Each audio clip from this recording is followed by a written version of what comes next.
नमस्कार दोस्तों, आपका लर्नर्स क्लासरूम यूट्यूब चैनल पे स्वागत है। और बायोलॉजी की इस कक्षा में हम लोग कोशिका विभाजन यानी सेल डिवीजन के बारे में पढ़ेंगे। तो सबसे पहले हम लोग जानेंगे कि सेल डिवीजन होता क्या है। सेल डिवीजन यानी कोशिका विभाजन एक सेल से उसी के जैसे दूसरे सेल की बनने की प्रक्रिया है। यानी सेल डिवीजन में एक कोशिका से दूसरी कोशिका का निर्माण होता है और उसी की जैसी कोशिका का निर्माण होता है। तो सर्वप्रथम जो है सेल डिवीजन को जिन्होंने देखा उनका नाम है विर्चाऊ। तो विर्चाऊ नाम के जो साइंटिस्ट थे उन्होंने सबसे पहले सेल डिवीजन को ऑब्जर्व किया और बताया दुनिया को। कहीं कहीं पे सेल डिवीजन के जगह बायोलॉजी में यूज होता है सेल मल्टीप्लिकेशन। तो बायोलॉजी में डिवीजन और मल्टीप्लिकेशन दोनों एक ही चीज़ होता है। यहाँ पे दोनों का संबंध सीधा सीधी नई कोशिका के निर्माण से है। तो अब हम लोग देखेंगे कि जो कोशिका विभाजन होता है वो कितने प्रकार का होता है, टाइप ऑफ सेल डिवीजन। तो कोशिका विभाजन 3 प्रकार के होते हैं, जिसमें सबसे पहला है अमाइटोसिस, दूसरा माइटोसिस और तीसरा मियोसिस। तो हम लोग एक एक करके इनके बारे में अब जानेंगे। तो इसमें सबसे पहला प्रकार है वो अमाइटोसिस यानी असूत्री विभाजन। जनरली असूत्री विभाजन जो होता है वो प्रोकैरियोटिक कोशिका में होता है। जैसा कि मैंने बताया था कि प्रोकैरियोटिक कोशिका जो होता है वो अनडेवलप्ड कोशिका होती है, शुरुआती कोशिका होती थी। और इसमें जनरली जीवाणु आते हैं, बैक्टीरिया आते हैं। इसमें प्रोकैरियोटिक कोशिका जो होती है वो अनडेवलप्ड होती है। उसमें विभिन्न प्रकार के कोशिकीय अवयव का अभाव होता है। उसमें राइबोसोम्स भी होते हैं, तो वो 17S होते हैं, और DNA होता है। इसके अलावा अन्य विभिन्न प्रकार के कोशिकीय अवयव उनका अभाव होता है। तो इसमें कुछ ज़्यादा इसका प्रोसेस कॉम्प्लेक्स नहीं है। इसमें क्या होता है, जैसे मान लीजिए ये एक कोशिका है। अब ये जो है प्रोकैरियोटिक कोशिका है, तो इसमें ना तो केंद्रक है ना तो कोई तरह का कोशिकीय अवयव है।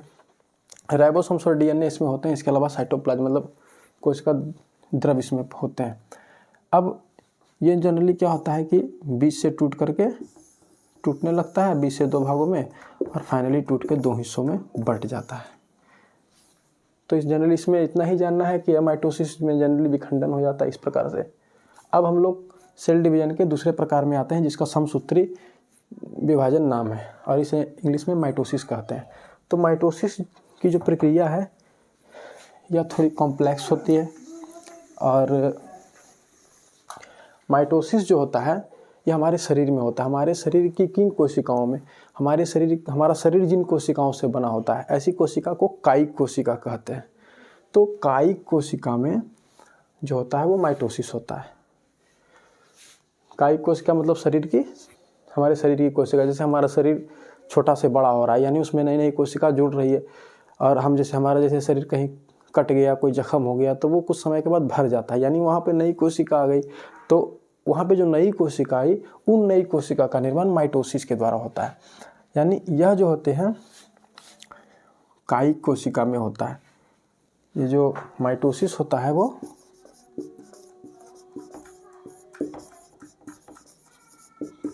कायिक मतलब शरीर की कोशिका में होता है।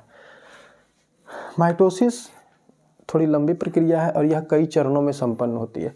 माइटोसिस जो होती है वो लंबी प्रक्रिया है और कई चरणों में होती है। जनरली जो माइटोसिस होता है वो 5 चरण में कंप्लीट होता है, जिसमें से पहला चरण जो होता है उसे हम लोग इंटरफेज कहते हैं, दूसरे चरण को प्रोफेज कहते हैं, तीसरे चरण को मेटाफेज कहते हैं, चौथे चरण को एनाफेज और 5वें चरण को टेलाफेज कहते हैं। तो माइटोसिस यानी समसूत्री विभाजन 5 चरणों में कंप्लीट होती है। अब हम लोग माइटोसिस के प्रत्येक चरण को एक एक करके देखेंगे कि आखिर किस चरण में क्या क्या होता है, और फाइनली जो सेल डिवीजन होता है वो किस प्रकार कंप्लीट होता है। अब हम लोग माइटोसिस को देखेंगे। तो माइटोसिस जो होता है यह कुल 5 चरणों में कंप्लीट होता है। तो जिसमें से सबसे पहला जो फेज होता है वो इंटरफेज होता है। तो इंटरफेज में कोशिका के अंदर क्या क्या होता है इसके बारे में हम लोग जानेंगे। तो सबसे पहले जब कोशिका विभाजन में और माइटोसिस में इन करती है तो उसमें से कोशिका में बदलाव आना शुरू होते हैं। तो यह बदलाव की शुरुआत इंटरफेज में होती है। तो इंटरफेज में क्या होता है कि सबसे पहले जो साइटोप्लाज्म होता है, कोशिका द्रव, वो बढ़ना शुरू होता है। कोशिका के अंदर कोशिका द्रव जो होता है वो बढ़ना शुरू होता है। और फिर क्या होता है, प्रोटीन सिंथेसिस होना शुरू होता है। कोशिका द्रव बढ़ता है, उसके बाद क्या होता है, प्रोटीन, कोशिका द्रव के बढ़ने के साथ साथ प्रोटीन सिंथेसिस का भी काम होता है। तो प्रोटीन सिंथेसिस कैसे होता है, इसको हम लोगों ने देखा आरएनए डीएनए में कि डीएनए से क्या होता है, आरएनए का निर्माण होता है, डीएनए से आरएनए का निर्माण होता है और फिर आरएनए से प्रोटीन का निर्माण होता है। तो डीएनए से आरएनए निर्माण, यानी इस डीएनए से आरएनए निर्माण की प्रक्रिया क्या कहते हैं हम लोग, ट्रांसक्रिप्शन। और आरएनए से प्रोटीन निर्माण की प्रक्रिया ट्रांसलेशन कहलाती है। तो साइटोप्लाज्म बढ़ता है, मतलब कोशिका द्रव जो होता है कोशिका के अंदर का वो बढ़ना शुरू हो जाता है। और दूसरा प्रोटीन सिंथेसिस होता है, प्रोटीन का निर्माण होता है। तो प्रोटीन का निर्माण डीएनए से आरएनए, आरएनए से प्रोटीन। दूसरा डीएनए में रिप्लिकेशन होता है, डीएनए रिप्लिकेशन यानी डीएनए से एक डीएनए से दूसरा डीएनए की कॉपी होना शुरू हो जाती है। अब हिस्टोन प्रोटीन, हम लोगों ने कोशिका चैप्टर में पढ़ा था कि जो डीएनए होता है और डीएनए जो होता है वो हिस्टोन को बांधे हुए रखता है। हिस्टोन नामक प्रोटीन को डीएनए जो होता है वो बांधे हुए रखता है और वो बांध करके एक धागे नुमा रचना का तैयार करता है, जिसे हम लोग हिस्टोन, जिसे हम लोग क्रोमैटिन धागा बोलते हैं। तो डीएनए जो होता है धागे नुमा रचना और यह प्रोटीन को बांधे हुए, ये देखिए इस प्रकार होता है। इसे यहाँ पे ये हिस्टोन प्रोटीन है और ये डीएनए, तो ये इसको बांधे रखता है। और इस प्रकार से हिस्टोन प्रोटीन को डीएनए बांधे रखता है और ये एक उलझा हुआ धागा की तरह दिखता है, जिसे हम लोग क्या कहते हैं, क्रोमैटिन धागा। और ये क्रोमैटिन धागा जो होता है कोशिका के केंद्रक में होता है। तो पहले क्या होने लगा, साइटोप्लाज्म बढ़ने लगा, प्रोटीन सिंथेसिस होने लगा, प्रोटीन का निर्माण होने लगा, नए नए प्रोटीन बनने लग गए, आरएनए रिप्लिकेशन होने शुरू हो गया, मतलब एक आरएनए से दूसरा आरएनए का निर्माण होना शुरू हो गया। हिस्टोन प्रोटीन जिसे डीएनए बांधे रखता है वो भी डबल होना शुरू हो गया, यानी डीएनए डबल हो गया, हिस्टोन डबल हो गया। और हिस्टोन को बांधे रखता है डीएनए, और हिस्टोन को बांध करके डीएनए एक धागे नुमा रचना बनाती है, जिसे हम लोग क्या कहते हैं, क्रोमैटिन धागा।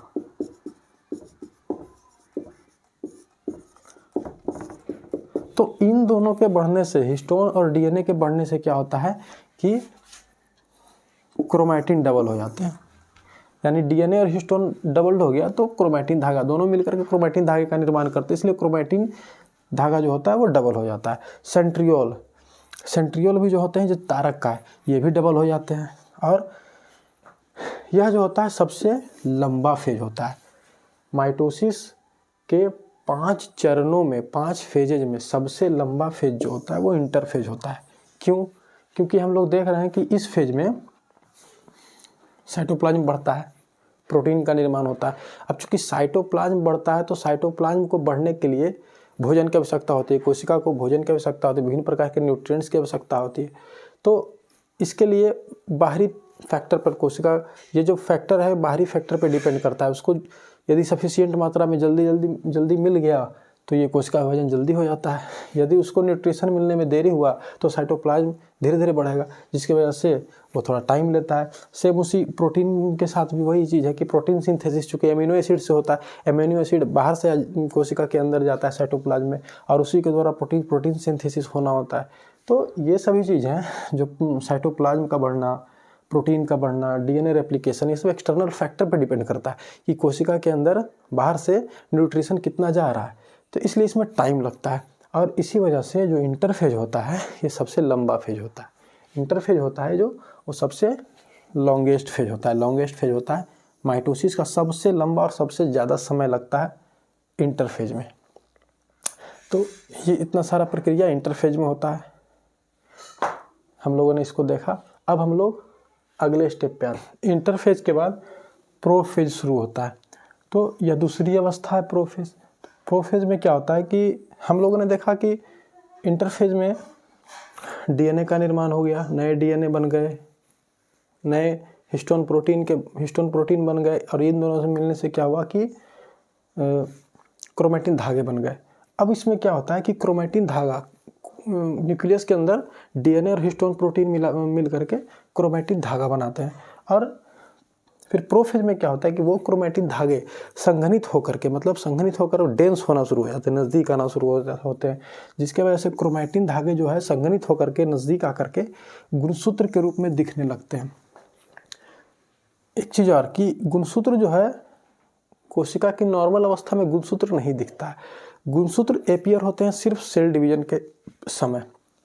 तो प्रोफेज में क्या हुआ, क्रोमैटिन धागे संघनित होना शुरू होता है, कंडेंस होना शुरू होते हैं, और कंडेंस जब होने लगते हैं तो गुणसूत्र दिखना शुरू हो जाते हैं, गुणसूत्र जैसे आकार वो दिखने लगता है। इस प्रकार से वो पूरी तरह से एपियर नहीं होते, पूरी तरह से नहीं, लेकिन हाँ गुणसूत्र का निर्माण होना शुरू हो जाता है, वो दिखने लगते हैं प्रोफेज में।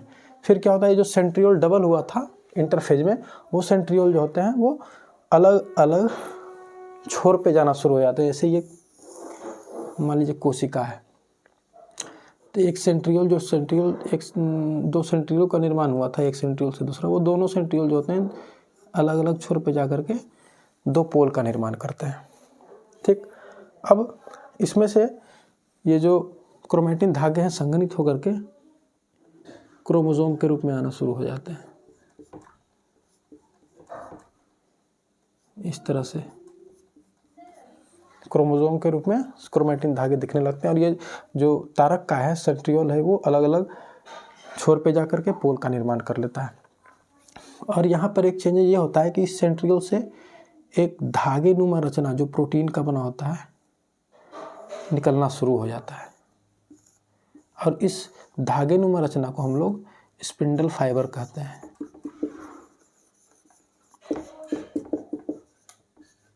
ये स्पिंडल फाइबर जो होता है प्रोटीन का बना होता है, और जब सेंट्रियोल यानी तारक का अपोजिट पोल का निर्माण करते हैं उसके बाद दोनों सेंट्रियोल से स्पिंडल फाइबर यानी धागे नुमा रचना जो प्रोटीन का बना होता है निकलना शुरू होता है दोनों पोल से। और यह जो होता है स्पिंडल फाइबर धीरे धीरे क्रोमोसोम के साथ जुड़ना शुरू कर देता है। क्रोमोसोम का जो बीच का हिस्सा होता है जहाँ से ये चारों इसके आर्म्स निकले होते हैं, इस जो निकला हुआ भाग जो क्रोमोसोम का होता है ये आर्म्स कहलाता है। क्रोमोसोम के 4 आर्म्स होते हैं, और ये बीच का हिस्सा जहाँ से चारों आर्म्स जुड़े होते हैं इसे हम लोग सेंट्रोमेयर कहते हैं।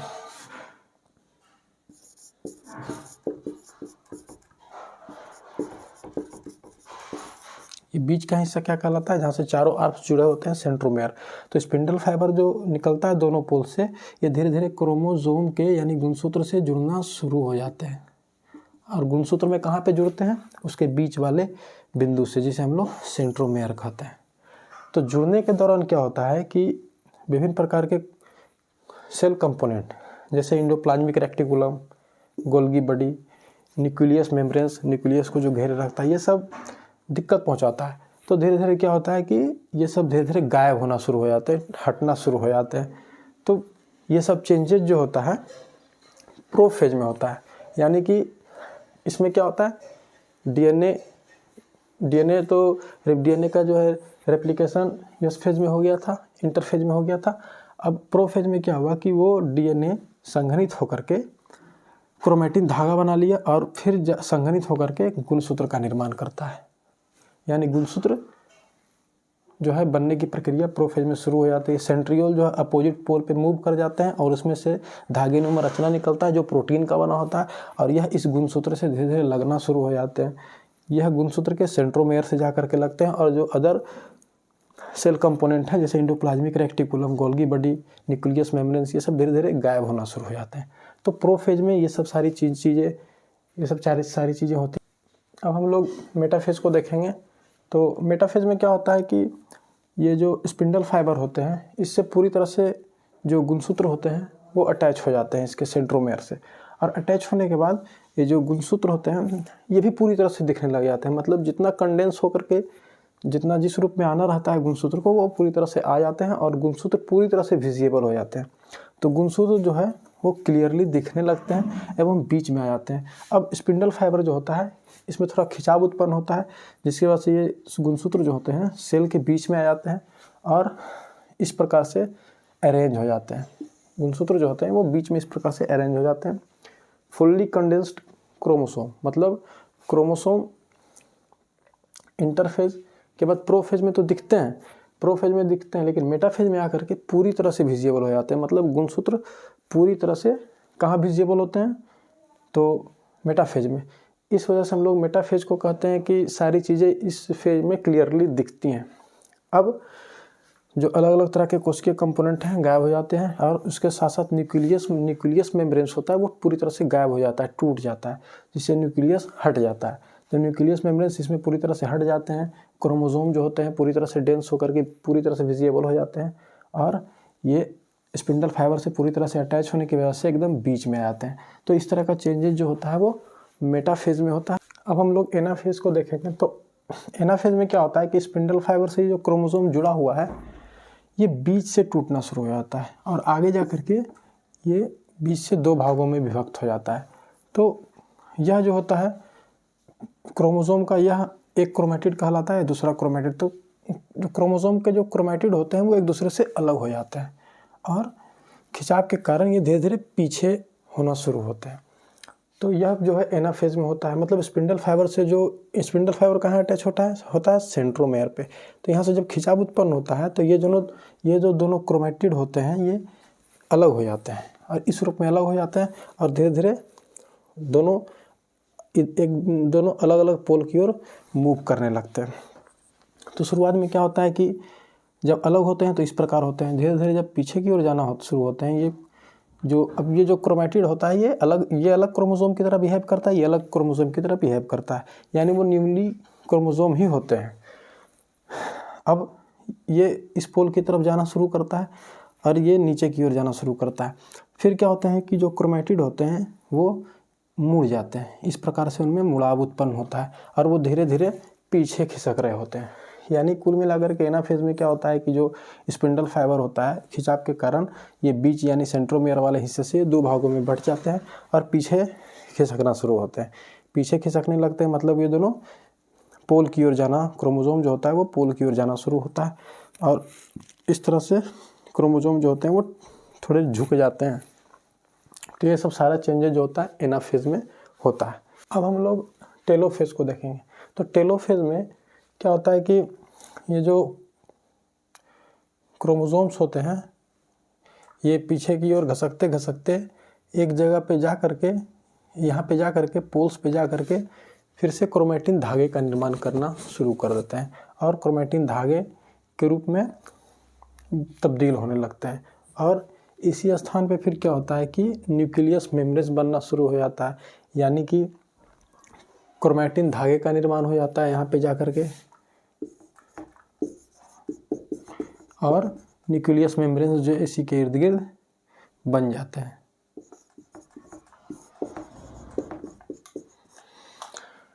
फिर क्या होता है कि यहाँ पे क्रोमेटिन धागे बन गए, न्यूक्लियस मेम्ब्रेन्स बन गए, मतलब एक तरह से न्यूक्लियस डेवलप हो गया। फिर इसके बीच से क्लीवेज आना शुरू होता है, मतलब बाहर से अंदर की ओर धंसना शुरू होता है, और फिर फर्दर क्या होता है कि दो सेल बना लेता है। ये क्या होता है कि फर्दर क्लीवेज बीच में आना शुरू होता है, धंसना शुरू होता है, और ये फर्दर दो सेल में टूट जाता है। तो टेलोफेज में इसके अलावा और क्या होता है कि जितने भी सेल कंपोनेंट, जैसा कि हम लोगों ने देखा था कि एंडोप्लाज्मिक रेक्टिकुलम, गोल्गी बॉडी, ये सब जो गायब हो चुके होते हैं, लेकिन ये फिर से इसी फेज में टेलोफेज में जाकर के आ जाते हैं, और न्यूक्लियस का भी निर्माण होता है, और फिर से जो गुणसूत्र होते हैं, क्रोमोसोम होते हैं, वो वापस क्रोमेटिन धागे में तब्दील हो जाते हैं। बीच से धंस करके ये जो है नए कोशिका का निर्माण कर लेता है। तो इस प्रकार से हम लोगों ने माइटोसिस के 5 चरण को देखा। तो इसके जो 5 चरण हैं वो सबसे पहला इंटरफेज, दूसरा प्रोफेज, फिर मेटाफेज, फिर एनाफेज, और लास्ट में टेलाफेज। तो अब हम लोग इससे जुड़ी कुछ बातों को देख लेते हैं। जैसा कि मैंने बताया कि जो सबसे बड़ी अवस्था होती है, सबसे बड़ा फेज जो होता है वो कौन होता है? सबसे बड़ा फेज इंटरफेज,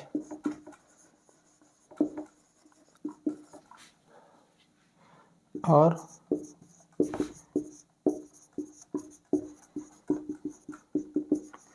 पूरी तरह से विजिबल क्रोमोसोम्स जो होते हैं, क्रोमोसोम्स के साथ अन्य चीज़ें जो स्पिंडल फाइबर वगैरह जो है पूरी तरह से विजिबल कौन से फेज में हो जाते हैं? तो मेटाफेज में। सबसे बड़ा फेज इंटरफेज और पूरी तरह से विजिबल जो होते हैं वो मेटाफेज में होते हैं। और माइटोसिस का सबसे छोटा फेज जो होता है वो एनाफेज होता है।